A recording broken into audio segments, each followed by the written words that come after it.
어디로부터 온 것인가라는 말씀의 제목으로 은혜를 나누겠습니다. 사도행전 말씀을 계속 보고 있는데 사도행전은 복음 전파의 역사를 기록한 책입니다. 성경을 분류할 때 성격상 분류하면은 사도행전은 역사서로 분류가 되는 책입니다. 그만큼 기록을 한 책입니다. 어떤 기록이에요? 복음이 전파된 역사를 기록한 책입니다. 종종 초대교회로 돌아가자 이런 말들을 많이 하는데요. 그 뜻은 교회가 본래의 사명에 충실하자 이런 의미일 것입니다. 그럼 초대교회의 본질은 무엇이겠습니까? 복음 전파를 하는 교회입니다. 복음을 전파하는 교회. 한번 따라합니다. 복음을 전파하는 교회. 우리 교회가 바로 이런 교회 되기를 바랍니다. 그럼 우리 시대의 교회와 성도들은 과연 초대교회로 다시 돌아갈 수 있을까? 종교개혁 당시에도 초대교회의 모습을 회복하기를 원했던 것은 그만큼 당시의 교회의 모습이 초대교회의 본질과는 좀 멀어졌기 때문에 그렇습니다. 교회가 제도나 조직에 너무 얽매여서 하나님이 정말 기뻐하신 일을 하지 못했기 때문에 초대교회, 오직 믿음, 오직 성경, 오직 은혜, 하나님 앞에 그것을 회복하자라는 의미로 초대교회로 돌아가자 그랬던 겁니다. 우선 지난 시간에 그러면 나눈 말씀이 하나님께 드리는 믿음 그리고 나누어지는 사람들 이런 말씀처럼 초대교회로 돌아가는 초대교회의 이야기들을 하면 사실 이런 것들을 빼놓을 수 없거든요. 그러면 그런 이야기들은 정작 말은 초대교회로 돌아가자 하지만 그런 하나님 앞에서의 헌신과 그리고 또 필요를 따라 나눠주는 일들이나 구체적인 행동을 수반하는 그런 이야기들을 하게 되면 좀 불편합니다. 그러면서 단지 초대교회의 정신만을 본받자고 말하는 것은 이건 좀 허전하기 짝이 없습니다. 말하자면 이제 모순이 되는 거죠. 따라서 우리는 처음 교회의 정신을 본받으려고 하는 노력은 계속해야 되는 겁니다. 왜냐하면 이걸 계속하지 않으면 초대교회의 본질에 대해서 자꾸 놓치기 때문에 그렇습니다. 교회는 그냥 우리가 이런 노력들을 하지 않으면 세상을 자꾸 따라갈 수밖에 없습니다. 우리가 시간을 많이 보내는 것이 세상 아닙니까? 여러분이 시간을 주로 많이 보내는 것이 세상이 있잖아요. 그러니까 본질로 하나님이 기뻐하시는 교회의 본질로 신앙의 본질로 회복하려고 하는 노력들을 하지 않으면 그만큼 우리는 세상에 가까워지기 때문에 우리는 이런 노력들을 계속해야 되는 겁니다. 오늘 우리의 상황에 맞게 하나님 주시는 말씀과 성령의 감동을 적용시켜 나가는 노력을 해야 되는 겁니다. 우리 입장에서 유리하게 하자는 말씀이 아니라 본질에 충실하면서 우리가 할 수 있는 최선의 결단과 변화가 필요한 것입니다. 오늘은 이와 같은 변화를 위해서 결단하고 그리고 그러기로 다짐하는 교회와 성도들이 관심 있게 보아야 할 사건을 중심으로 말씀을 나누려고 합니다. 처음 교회의 성도들이 핍박을 받았지만 여전히 그 일을 계속할 수 있었던 근거가 무엇인지를 본문 말씀을 통해서 알 수 있습니다. 여러분도 처음 교회 성도들이 가졌던 믿음의 결단이 오늘도 계속되기를 주의 이름으로 축원합니다. 복음을 전파하는 교회가 초대교회 본질이라고 그랬는데 이 처음 교회는 복음 전파가 계속되는 교회였습니다. 어떤 모임에서 사람이 죽으면 그 일로 인해서 모임 자체가 중단이 되거나 뒤숭숭해져서 모이는 사람들이 줄어들게 마련입니다. 그렇지 않을까요? 지난 주간에 아내가 이번 주 설교는 뭐냐고 그래서 사람이 죽어도 부흥하는 교회 이랬겠어요. 그랬더니 그게 무슨 말이냐고 그러더라고요. 아나니아 삽비라 얘기했는데요. 초대교회는 아나니아 삽비라 사건 이후에 원래 아까 제가 말씀드렸던 그런 원칙대로라면 좀 사람들이 막 뜸해지고 뻘쭘해지고 그러면서 흩어졌어야 되는데 이상하게 사람들이 더 많이 모였어요. 근데 가만히 보니까 기독교는 죽어야 사는 종교가 맞아요. 예수님이 돌아가신 후에 제자들이 흩어진 것 같지만 다시 모이기 시작했어요. 부활하신 주님을 중심으로 성령 받으면서 그들이 다시 모이기 시작했습니다. 스데반의 순교 이후에 사람들이 흩어진 것 같지만 그 흩어진 사람들이 성령의 불을 가지고 곳곳에서 교회를 세우고 하나님의 교회 부흥이 일어나는 것을 보면 사람이 죽어도 부흥하는 교회가 바로 초대교회의 특징이더라고요. 오늘 이런 사건이 우리 가운데 일어나면 안 되겠지만 그러나 일단 이 특징이 뭐냐 이걸 잘 보셔야 됩니다. 이런 어려움을 겪었을 때에 성도들은 오히려 하나님 앞에 자신들의 믿음을 돌아보게 됐던 겁니다. 우리가 정말 하나님 앞에 제대로 믿고 있는가? 아나니아 삽비라가 교회와 성령을 속이는 바람에 죽고 말았는데 이 일이 오히려 하나님을 믿고 섬기는데 행함과 진실함으로 해야겠다라고 하는 교훈을 얻는 계기가 되었다 이거죠. 교회는 이 일로 더욱 하나님의 말씀에 집중하고 믿는 사람들이 다 마음을 같이하여 사도들을 중심으로 모였다 그랬어요. 능력과 표적과 기사가 일어났습니다.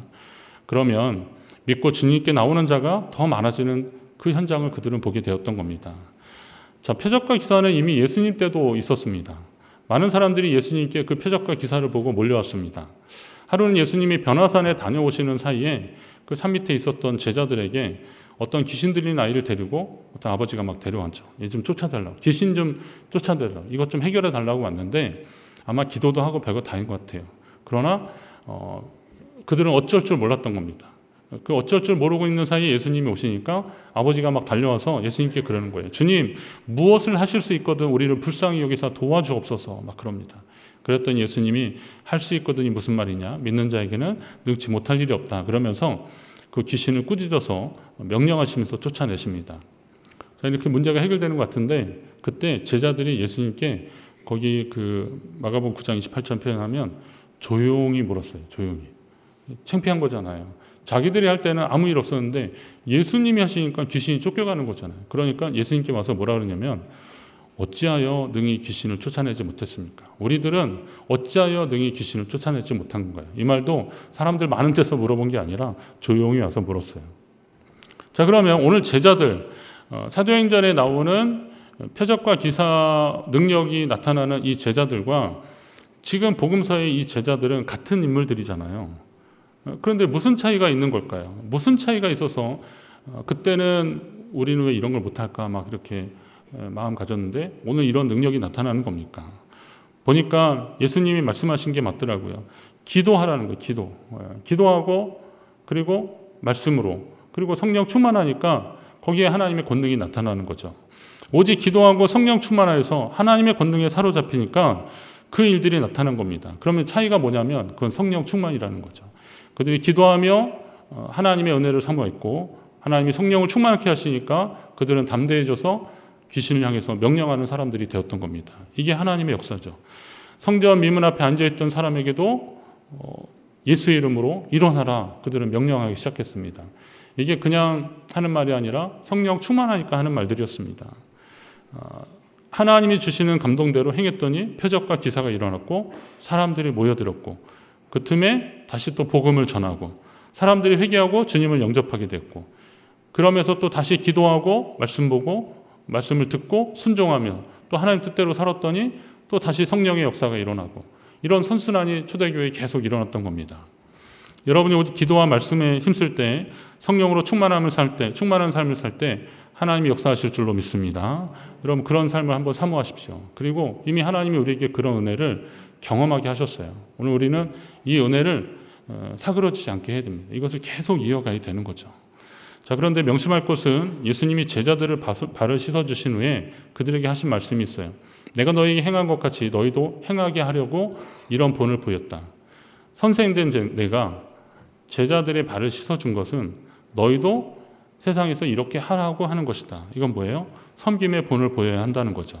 그럼 예수님의 섬김을 본받아야 하는 사람들인데 본받아야 하는데 제자들이 예수님의 섬김을 본받아야 되는데 성도들이 예수님의 섬김을 본받아야 되는데 사람들에게 인정받는 표적과 기사에 더 관심이 있어서는 안 된다라는 거죠.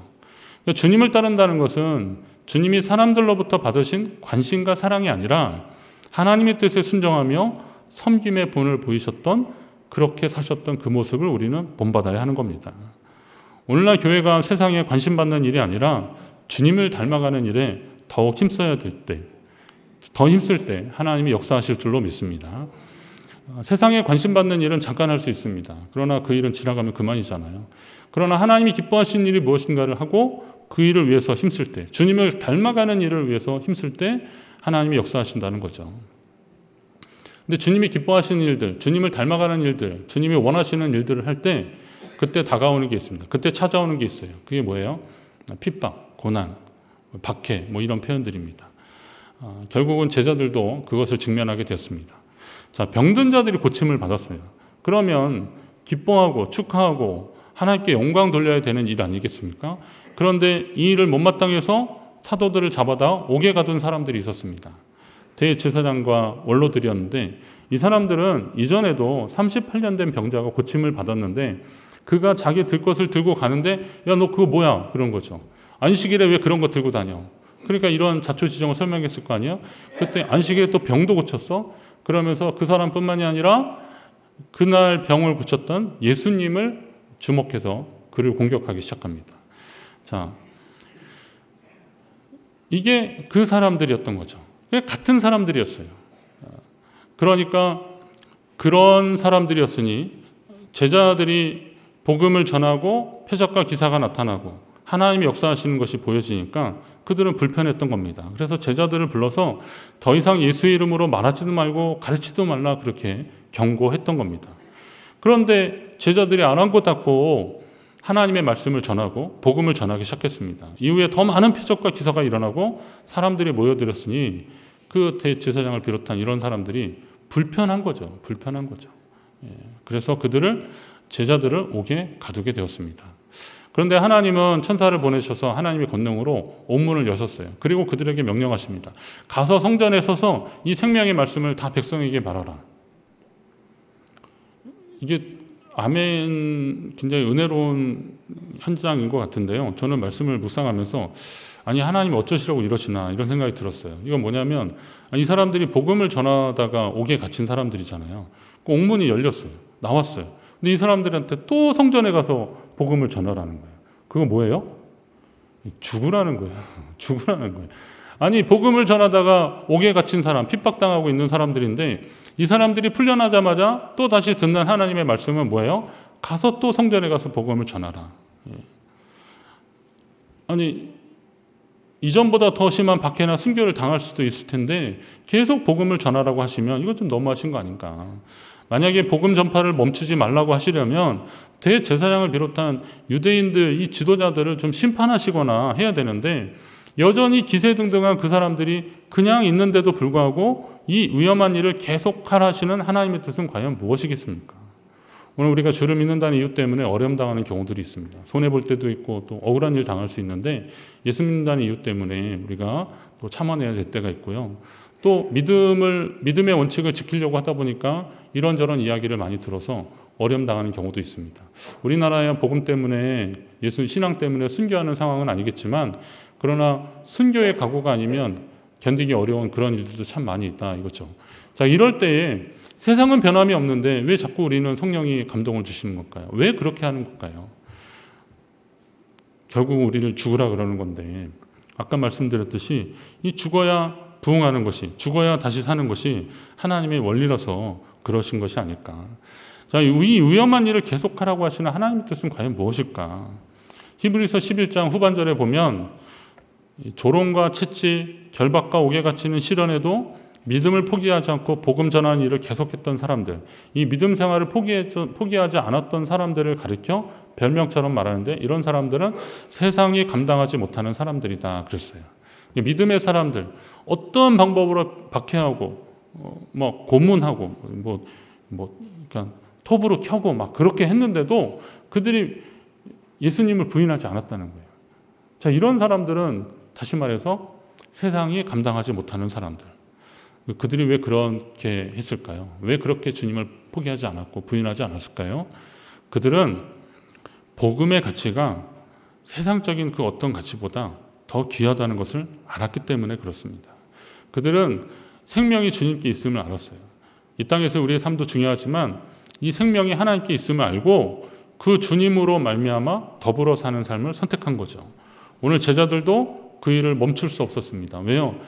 세상의 어떤 가치관보다 더 귀한 것이 우리 주님께 있었고 그 주님이 우리에게 명령하시기 때문에 그들은 그 일을 멈출 수 없었습니다.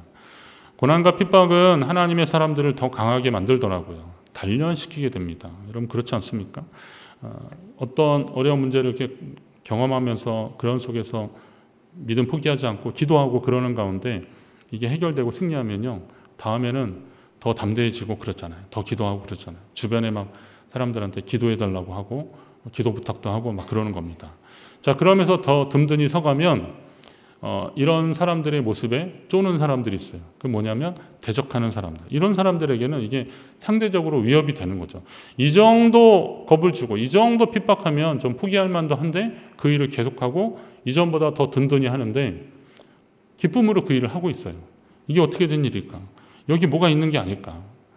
감옥에서 나온 제자들이 성전에서 말씀을 전하자 그들을 잡아서 세운 곳이 공회 앞이라는 것을 오늘 그 5장 27절에 우리가 보면 알 수 있습니다.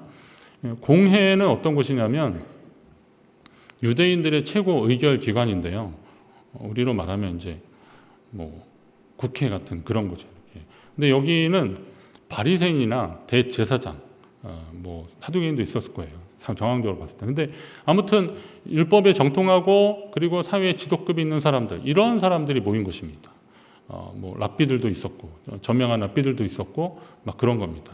자, 이런 사람들이 모여 있는 의결 기관인데 복음을 전하다가 옥에 갇혀서 풀려난 사람이 성전에 서 있는데 거기에서 그를 막 처형하거나 붙잡는 게 아니라 공회 앞에 세우더라고요. 공회 앞에. 그리고 이들을 그 공회 앞에서 겁박하고 있어요. 이게 왜 그러냐면 성전에서 하면 사람들이 많으니까 그게 오히려 역풍이 불 것이 두려운 거예요. 그래서 어떻게 해요? 자신들의 권위가 인정된 곳, 자신들의 권세가 인정된 곳, 그곳에서 겁박하는 겁니다. 요즘 가끔 뭐 국회 TV나 이런 데 보면 청문회나 이런 거 하다 보면 저희 교회도 국회의원이 계신데 제가 이런 얘기들은 뭐 우리가 다 아는 얘기니까. 근데 청문회 하면서 이렇게 논리적으로 아니면 어떤 정황적으로 이렇게 조목조목 준비한 자료를 가지고 얘기를 해야 되는데 이건 그냥 무논리로 사퇴하세요 막 이러는 거예요. 그러더니 또 질문에 대한 이상한 답을 하면 내가 국민을 대표한 사람인데, 근데 제가 생각하는 게 아니 국민이 저렇게 무례한가? 국민은 저렇게 무례하지 않거든요. 그런데 국민을 대표한다는 거예요. 근데 그런 분들이 지역구에 오면 어떻게 해요? 안녕하세요. 이렇게 말투가 달라지잖아요. 저는 그런 태도는 나쁘지 않다고 봐요. 그러니까 그 지역구에 와서 그렇게 하시는 것은 나쁘지 않다고 봐요. 왜냐하면 그분들을 대표해서 섬기려고 하는 일들이니까. 그게 사명이니까.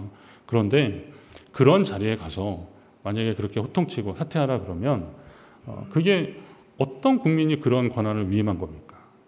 그러면 생각해 보면 그들이 소리칠 수 있는 데는 거기밖에 없는 거예요. 따지고 보니까.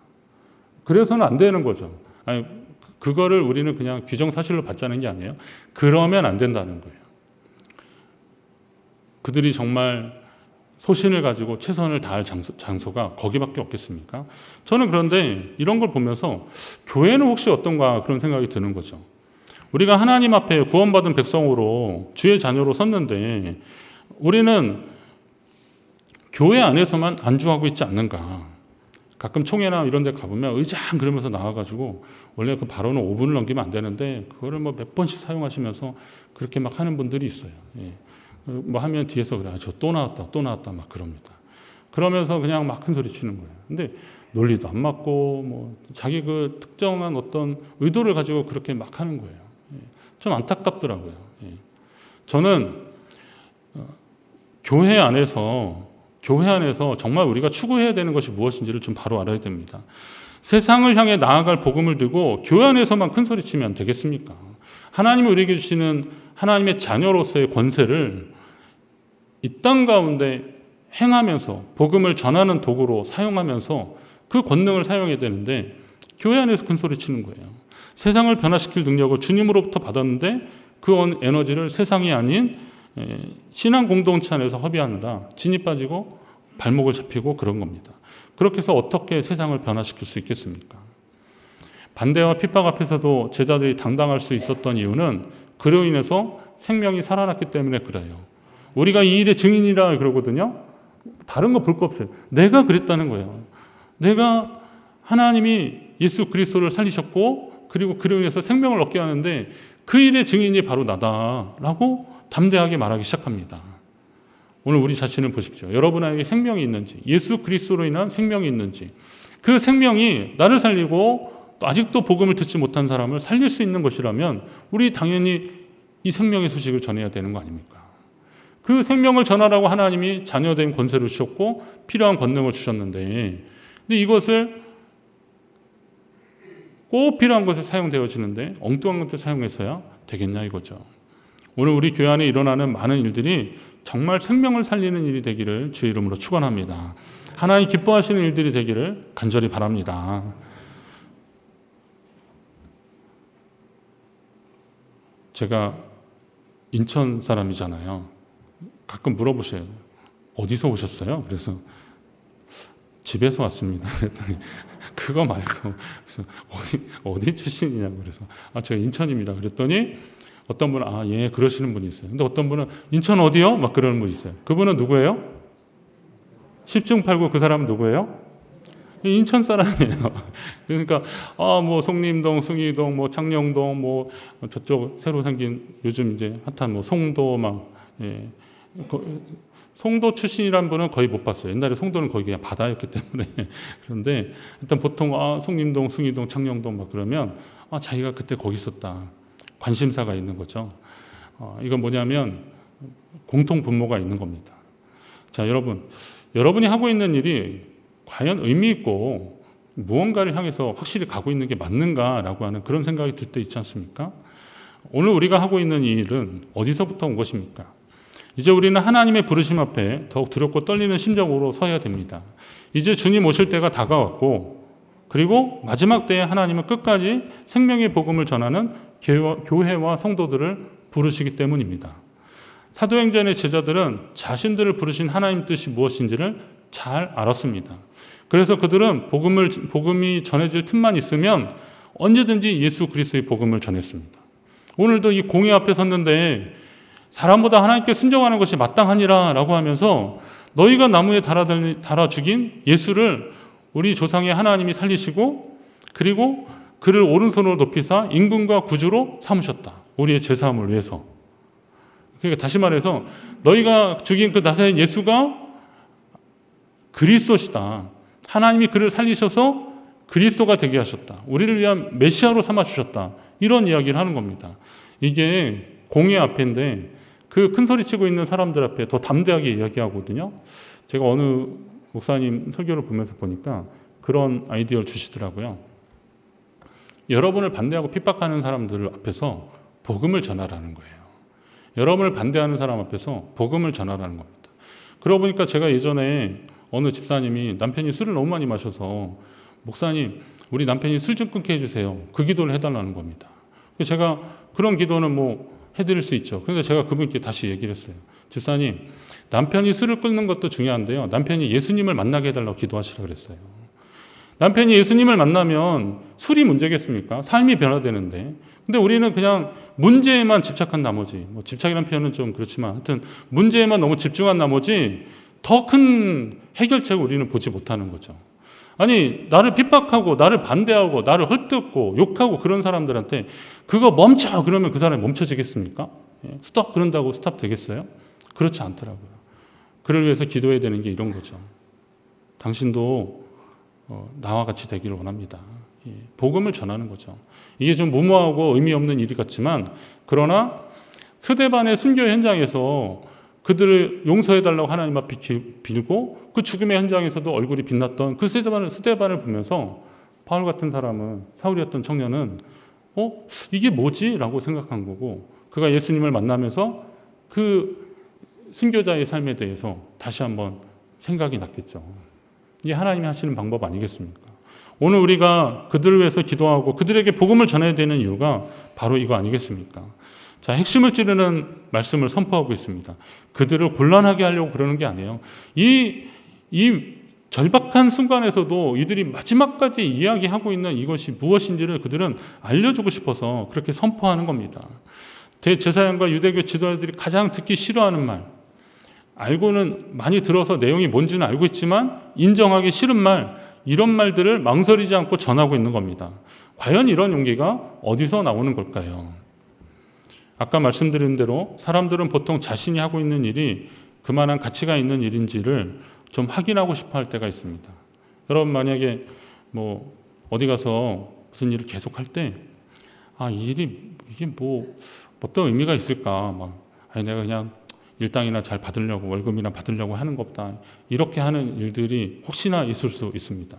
저도 예전에 그 아르바이트를 이것저것 많이 했었는데요. 어쩔 때는 나 같은 이 고급 인력이 이런 단순한 걸 해도 되나 그러면서 진짜 그냥 아무것도 아닌 것 같은 그런 일들을 했는데요. 나중에 제가 그냥 이렇게 삽질해가지고 지고 이렇게 어디서 퍼주고 막 그런 일들이었는데 그런데 나중에 꽤 시간이 지난 다음에 딱 보니까 그때는 그게 그런 일인지도 몰랐는데요. 그 자리에 건물이 올라갔더라고요. 네. 그거 누가 지은 거예요? 제가 지은 거 아닙니까? 제가 한 겁니다. 그 건물에 모래 하나라도 제가 섞은 거 아닙니까? 의미 있는 일이었죠. 자, 그런 거를 발견할 때 기쁨이 있고 감사함이 있는 거죠. 그러니까 하나님 나라의 일은 그런 거 아니겠습니까? 건축자의 버린 돌이 모퉁이의 머릿돌이 되는 것처럼 하나님이 하시는 것이다 라는 확신이 있으면 이 일을 우리는 계속 할 수 있는 거죠.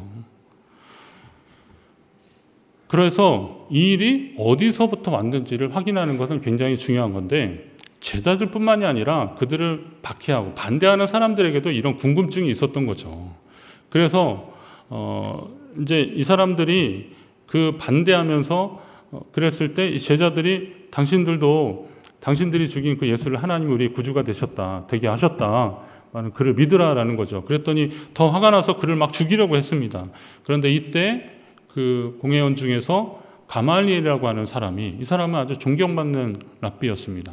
나중에 알고 보니까 사도 바울의 스승이기도 했어요. 유대교 율법 교사였습니다. 그러니까 당시의 사람들은 굉장히 존경하는 사람이고 현명한 사람이었죠.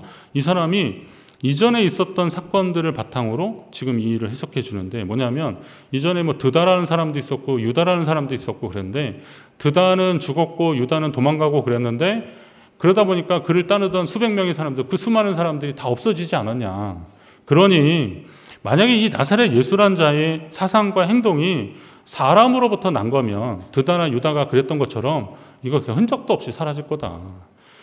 근데 만일 하나님께로부터 났으면 너희가 그를 무너뜨릴 수 있겠느냐. 하나님께로부터 온 거니까. 오히려 하나님을 대적하는 일이 될까 하니까 차라리 그냥 놔두자라는 거예요. 굉장히 지혜로운 말이죠. 현명한 말입니다. 그런데 이게 가말리엘이라고 하는 사람이 베드로와 요한을 생각해서 한 말은 아니에요, 사실. 그들의 입장에서 얘기한 게 아니라 율법 교사로서, 충실한 유대교인으로서 저 말도 안 되는 거 떠들고 그러는 사람들 괜히 우리가 더 집중하느라고 이슈화돼서 사람들의 이목이 집중돼서 그렇지, 그냥 내버려 두면 곧 사라지고 말 것이다, 흔적도 없어질 것이다, 이렇게 믿었던 거죠. 이렇게 믿었던 겁니다. 그래서 그들을 놔주기로 합니다. 자, 그런데 이게 말하자면 제자들의 입장에서 한 얘기는 아니지만, 이 말은 평소 예수님이 하신 말씀을 기억하는 사람들이라면 이 복음 전파의 정당성을 확실히 하는 그런 어떤 변증이 되어버렸어요. 이게 뭐냐면 요한복음 6장에 보면 예수님이 그런 말씀하십니다. 하나님께서 보내신 일을 믿는 것이 하나님의 일이다 라고 말씀하시고요. 요한복음 8장에는 나는 스스로 온 것이 아니라 아버지께서 나를 보내신 것이라 그렇게 말씀하셔요.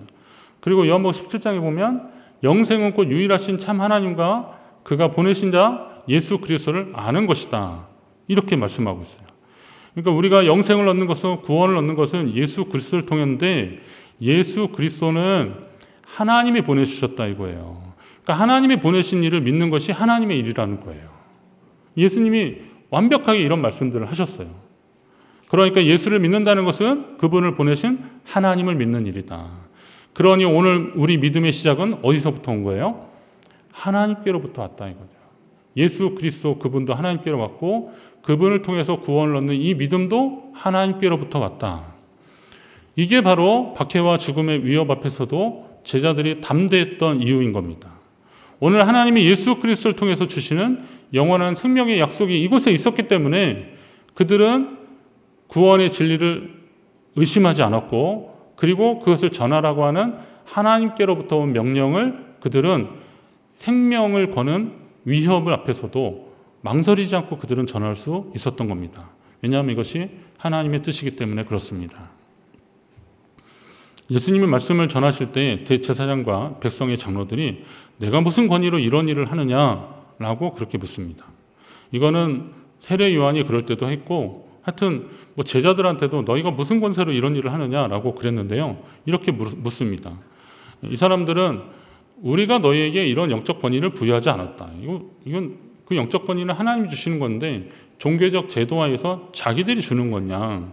율법 교사, 선생을 세우고 막 이런 일들을 그 말하자면 랍비 학교들이 있고 그랬으니까 거기에서 문화생들이 공식적으로 말하자면 이제 졸업을 하든지 나름대로 라이센스를 받는 거죠. 그리고 나서 해야 되는데 어디 근본도 없는 듣보잡이 이런 일을 하고 있다라고 하니까 무슨 권위로 이런 일을 하느냐라고 묻습니다. 그러니까 예수님이 그들에게 질문하셔요. 그럼 내가 한 가지 물을 테니까 너희가 대답하면 나도 무슨 권위로 하는지 하겠다 이거죠. 그건 뭐냐면 요한의 세례가 어디서부터 왔느냐? 하늘로부터냐 사람으로부터냐? 이런 질문 하잖아요. 그러니까 이 사람들이 이제 머리를 막 굴려보는 거예요. 이건 뭐라고 대답해야 되느냐? 요한의 세례가 하늘로부터 왔다 그러면 너희 왜 요한을 인정하지 않고 그를 죽이는데 동참했느냐 이렇게 말할 것이고, 이거 사람에게부터 왔다 그러면 어떻게 하겠어요? 이미 요한에게 세례를 받은 많은 사람들이 아니 세상에 요한 같은 선지자가 어디 있는데 당신들이 율법학자 맞냐, 성경을 연구하는 사람이 맞냐, 저렇게 하나님의 말씀을 전하는 사람을 사람에게부터 왔다고 말하면 당신들도 가짜 아니냐 이렇게 막 대들 테니까 겁이 나는 거죠. 그래서 우리가 알지 못한다 그렇게 대답했습니다. 이건 좀 비겁한 대답입니다. 자, 자신들이 가진 종교적 신념이 아닌 사람들을 의식한 대답이었죠.